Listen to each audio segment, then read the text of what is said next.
Hey there, welcome back to my channel, or welcome to my channel if it's your first time here. My name is Erin and today's video is an episode of Friday Sews. This is the awesome hashtag that was started by Jen from Today in Jen's Sewing Room as an opportunity for us to get together every week and just chat about what we've been up to in and out of the sewing room. It is Thursday night. I am already in my pajamas. I am leaving tomorrow for a couple of weeks, so I'm filming it tonight. This was such a better week than last week. If you watched last week's Friday Sews, it felt like everything that could go wrong did. This week was like a redemption week. I had great progress, great successes, didn't make silly little mistakes. It felt wonderful. So the first thing I want to talk about is the Fiber Arts Club meeting that I went to at my local library. I was the only sewist there initially. Everyone else was doing crochet or knitting, but I brought in my whole sewing machine and stuff. I had asked last week if people had recommendations of what projects I should bring. I wasn't sure about the pressing situation and everything. And then someone commented and was like, why don't you just call and ask? So I did. They did not have anything. So I just brought my quilting press and an iron and stuff, and it was fine. But I was the only person, and I brought an extension cord, but not a super long one, so I was kind of off to the side. But a subscriber came. I moved to this area in Mississippi some number of months ago. And at the time, one of my subscribers was like, I live in that area. And this was our first opportunity to actually meet in real life. So she came to help me with the simplicity dress that I'm working on because she is a legit professional. She has been a professional seamstress for like 25 years, definitely over 2 decades. Last year she told me she did 3,400 alterations, if I remember correctly, which is just like mind-blowing because one alteration scares me. So I'm trying to work on fitting this year and really learning how to fit things to myself. So she came and she was really, really kind and brought me a wool pressing mat, which is beautiful. I've been using it. But anyway, she helped me work on the simplicity dress that I talked about last week because I was having issues. It just wasn't working, wasn't fitting. First of all, she helped me move the darts because big 4 darts tend to be too high on me and like very slanty. Let me show you. It's still marked from where it was. So here's what I'm calling the wrong side of this. You can sort of see the crease line there from where the dart was. This is where the dart is now. Those are very, very different. So she helped me move the dart to the proper location. And then I had talked about the neckline, how the seam in the neckband didn't line up with the shoulder seam, and then how at the bottom where they overlapped, it wasn't fitting how I thought it would. If you want to know more about exactly what I'm talking about, I showed it when it was wrong last week. She helped me put it in the correct location, and now it looks and feels right. And I said, like, you know, it didn't seem right, but it's where the notches told me to put it. And she was like, just listen to the fabric. And she was 1,000,000% right. Now it looks so much better. She did this side, which is like beautifully lined up. I did this side, which is not as beautifully lined up, but it works. It's much, much better. So I will be honest, I have not touched it since then. What I need to do is mirror the dart on the other side and then sew the side seams back up, and I can crack on. We did also put it on me when she was fixing the dart, and it's going to be too small. So it's supposed to have an invisible zipper up the entire back, but that is not going to work. So the suggestion she gave me was to just have it stop lower and then finish the edges and make like a little keyhole. So that's probably what I'll do. I'll probably work on this tonight if I have any time to sew before I pack up and leave, but I'm so much happier with how it is going now that it is not a total disaster. And I got to meet a subscriber, which was so cool. And like I said, she lives in this area, so it is not the last time we will be meeting up. She is obviously a wealth of knowledge and amazing and just a really fun person to have gotten to meet and hang around with. So that was the Fiber Arts meeting. Basically, great opportunity to meet a subscriber and get to hang out with her and learn from her. Didn't really talk to anyone else there because they were all sitting around like a central table doing their knitting and crocheting, and we were like off to the side doing our sewing. But I did overhear one of them say that they have a sewing machine and they should bring it in sometime. So I hope they do. I'm going to keep going. I think they do it once a month. I'm going to keep going. The other thing I worked on this weekend was my mug rugs that I had to once again watch last week to know what went wrong with the first one of these and how sometimes your brain just doesn't work. These are so cute. Very, very simple. Like I talked about, because initially I was trying to just make it really fast. But I think they turned out so well. The back just has the birds. I think they're so cute now. And of course my initial reaction when I finished them all, now I have a set of 4, and I was like, oh, I need to give these to someone. Someone needs to have these in their lives. But no, the point is that now I have a cute little gift already on hand for when we are surprise invited to someone's house and I'm not prepared. So I'm gonna put a little ribbon around them or whatever and they'll be good to go, and they're so cute. Okay, so those were my 2 big like recovery moments. Oh, and I had disaster fabric. One second.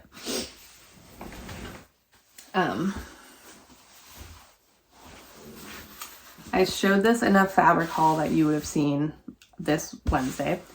The background is still a little pink tinged. I did try OxiClean. I tried a vinegar soak. I tried a dye removal thing. Stacy from Stacy J Designs suggested a product called Wash Away, something like that. That I look for the future. But I don't know, it's hard to tell in this light because this lighting is so bright. It doesn't look like it has a pink tinge, and really it's not bad. I think there are whole areas of it that are not pink at all, so I might be able to salvage something from it. I don't know. But thank you everyone for your suggestions. Some people suggested like specific videos and things to watch. So I did go through and try and do what I could. I think honestly by the time I got those suggestions, I think I had done too much trying to save it that I had just like stuck myself where I was. But really, it does not look bad. So I think I can use it for something actually wearable. Then I did, what did I do next? Oh, I did another Project Dress-A-Girl dress. It's just this really cute floral. I put piping here under the yoke. I used McCall's 7768. I used the pattern pieces from this, except for the straps. I did the straps with bias tape in the same way that they're done in the Oliver and S popover sundress, because these straps don't give you a length for the size. They say like, oh, put it on the person that you're fitting it to, and then obviously set it and sew it in where it needs to be for them. Since I don't have the person that it's going on, or even a person within the size range to kind of guesstimate, I did it for the last dress I made, and I just am very uncomfortable and very concerned about how it's going to fit the person that it ends up on. So this, I like that the straps are adjustable. I really like how it turned out. I mean, it's all just the same, except for I really like the piping. This was my first time putting piping in, and I think it came out really nicely. So I am keeping up with my cadence of one for Brady, one for Project Dress-A-Girl so far. And yeah, I'm really enjoying it. Yeah, I like my little system so far is going well. I did make Brady a dress this week, so now I need to make sure I get another one of these cut out. I made her the Dakota Dolman, free pattern from Peekaboo Pattern Company, Peekaboo Patterns, because so many people have recommended their patterns, especially for kids. And you know, it's a great pattern. especially for being free, but just in general, it was a really great pattern. Everything fit together so nicely. The neckband went in super easily. I did have ruffles cut. There's a ruffle piece that you can put in right here where the sleeve joins the dolman part if you want. I had it cut out of this double knit that I had used for a dress back at the beginning of December. It's navy. Really, really do like it, but it's not stretchy enough that I could use it for the cuffs or the neckline or anything. So it would have really only been a little bit of navy kind of right here.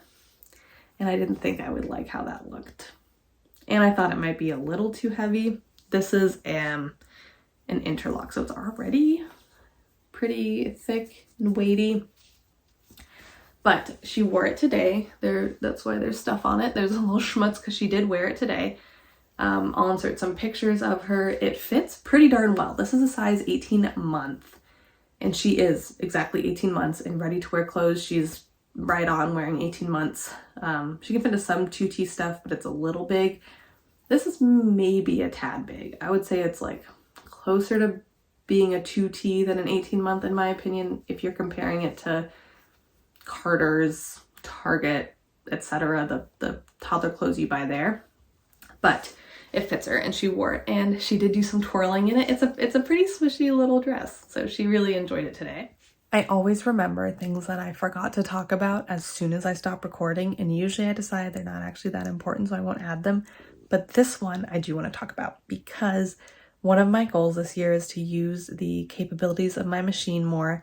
One of those capabilities is twin needling it. I did it on a dress for Brady back in December, and I decided to do it again on this Dakota Dolman. So I used it down here for the hem, and really, really like how it turned out. And then I did do it around the neckline. I'm not as pleased with that. I had used a lightning stitch to put the neckband on, and then twin needled around it, and it really pulled that lightning stitch, and I think even kind of popped some. So I did not look up how I was supposed to do it. I was just like, oh, I'll twin needle around the neckband too. I'm wondering if I was supposed to do just like a straight stitch or something and then twin needle it. I need to actually research that in the future. But overall, I'm just really proud of myself for pulling out the twin needle, changing out the needle, adding the thread, yada yada, so that I can really use the full capabilities of my machine. To go with this, they were not ready for her to wear today, but in the future, I made these little leggings. I have not hemmed them yet. I need to hem them. This is it's a free pattern, again, from Sweet Red Poppy. And then they have an elastic waistband or this yoga waistband, which is obviously what I went with. Super easy, whipped them up, cut them out in like no time. Like I said, I just have to hem them. I tried them on her. They fit her perfectly. This is a 2T. I went up a little bit because I mentioned it before, she wears cloth diapers and they just have a little more bulk to them. So this fits perfectly, plus it's stretchy. So it goes over her cloth diapers just fine. She's kind of short, so I'm gonna have to hem them more than the pattern suggests. But besides that, they're good to go. I do need to put a little size tag in the back. I'm trying to start putting little handmade tags in them with the size because I'll probably save most of these things. If they hold up, I'll save most of them for a potential future child.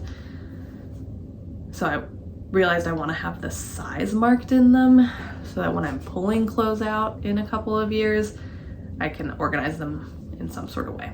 But this fabric is an athleisure fabric from Joann's. I used it back in December to make a cardigan for my mom. It's a micro fleece and it is so soft, so cozy, so warm. And it is actually really cold here on the Gulf Coast of Mississippi right now. It's cold. I say that as people are like living in blizzard conditions. It's cold for where we are right now. It has been below freezing at points.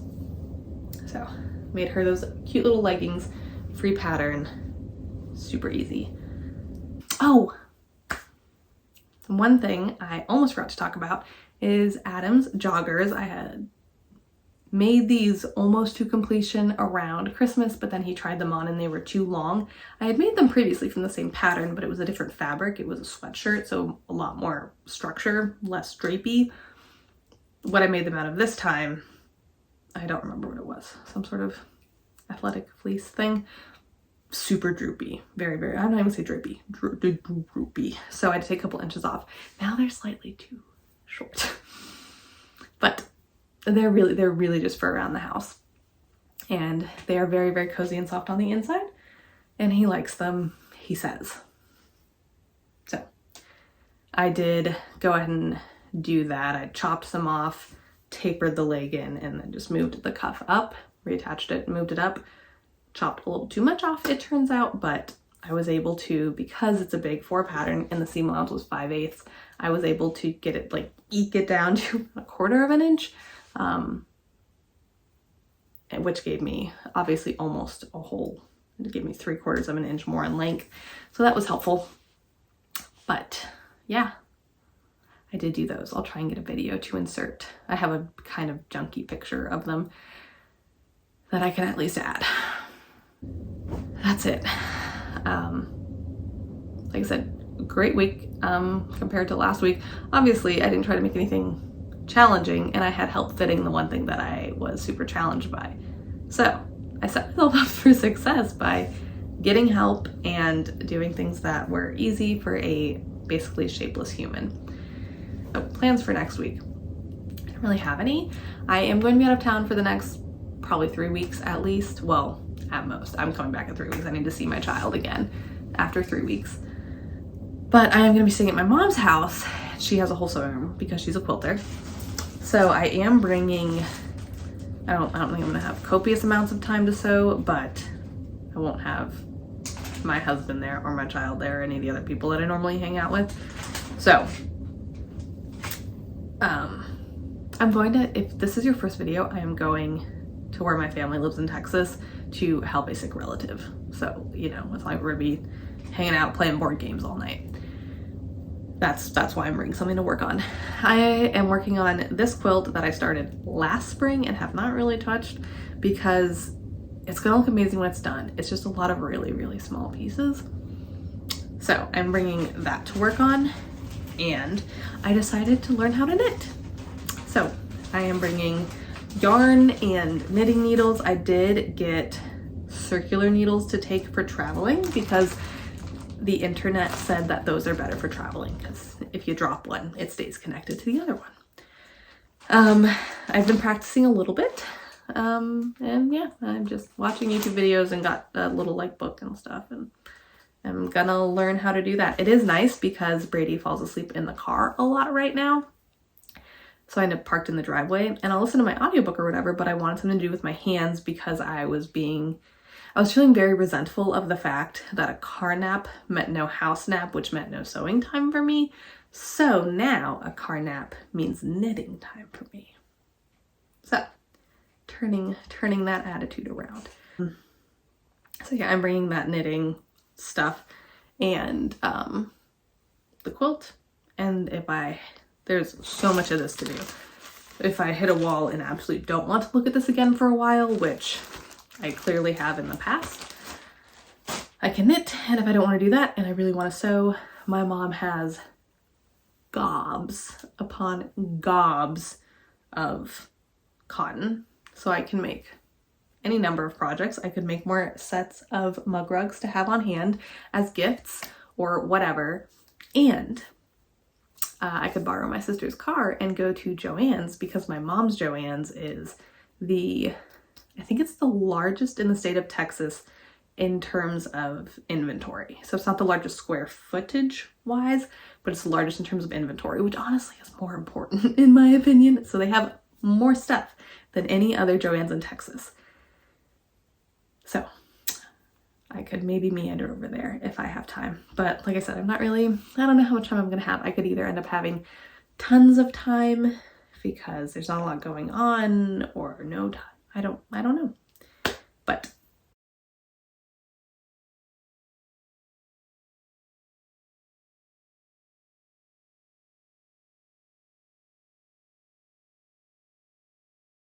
yes, that is all for this week and next week. I don't know about videos. Honestly, I don't have anything filmed or ready for next Wednesday. I don't know if I'll be doing a Friday Sews. I don't know. So we'll see. Subscribe if you want to know whether or not I put out more videos. Speaking of subscribing, if you liked the video, please hit that like button. And if you are not subscribed, hit the subscribe button if you want to stick around for more videos, whatever and whenever they may be coming. And comment down below what you're working on. And if you knit, I think quite a lot of you are knitters. I know some of you are knitters. And I know nothing about the craft. I did choose knitting. Fun fact, I chose knitting over crocheting because those were kind of the two things that I was thinking about. I chose knitting over crochet because I made a scarf about 20 years ago. I'm really new to the hobby. I'm experienced. That is it.